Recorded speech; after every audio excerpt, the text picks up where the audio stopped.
શોલે ફિલ્મનો પહેલો પ્રખ્યાત સીન તો તમને યાદ જ હશે, જેમાં વીરુ એટલે કે ધર્મેન્દ્ર પોતાની બસંતીને મેળવવા માટે પાણીની ટાંકી પર ચડી જાય છે અને આખા ગામને માથે લે છે. કંઈક આવો જ હાઈ વોલ્ટેજ ડ્રામા ડીસા તાલુકાના જૂની ભીલડી ગામે જોવા મળ્યો. પણ અહીં વાત પ્રેમની નહીં, પણ ગામમાં ચાલતા દારૂના દૂષણને નાબૂદ કરવાની હતી. ડીસાના જૂની ભીલડી ગામમાં આજે ત્યારે અફરાતફરી મચી ગઈ જ્યારે એક યુવક અચાનક ગામની ઊંચી પાણીની ટાંકી પર ચઢી ગયો. યુવકને ટાંકી પર જોઈને નીચે ઊભેલા ગ્રામજનોના જીવ તાળવે ચોંટ્યા હતા અને જોતજોતામાં મોટી ભીડ એકઠી થઈ ગઈ હતી.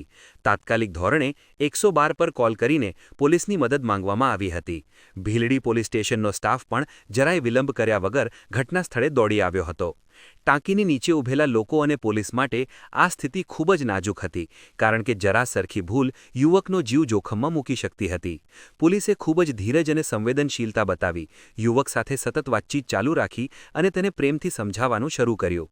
કલાકોની જહેમત બાદ પોલીસની સમજાવટ રંગ લાવી અને યુવક સુરક્ષિત રીતે નીચે ઉતરી આવ્યો. ત્યારે ગ્રામજનોએ હાશકારો અનુભવ્યો હતો.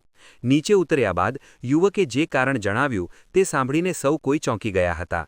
યુવકે આક્ષેપ કર્યો કે ગામમાં છેલ્લા ઘણા સમયથી દેશી દારૂનું ખુલ્લેઆમ વેચાણ થઈ રહ્યું છે અને અનેક ફરિયાદો કરવા છતાં કોઈ નક્કર કાર્યવાહી થતી નહોતી, જેના વિરોધમાં તેણે આ આત્યંતિક પગલું ભર્યું હતું. આ ઘટના બાદ પોલીસ એક્શન મોડમાં આવી ગઈ છે અને જૂની ભીલડીમાં દારૂના અડ્ડાઓ પર કડક કાર્યવાહી શરૂ કરી દેતા અસામાજિક તત્વોમાં ફફડાટ વ્યાપી ગયો છે.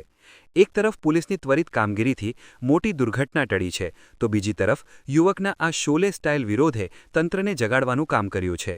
હવે જોવાનું એ રહે છે કે પોલીસની આ કડક કાર્યવાહી કેટલા સમય સુધી બુટલેગરોને ગામથી દૂર રાખે છે.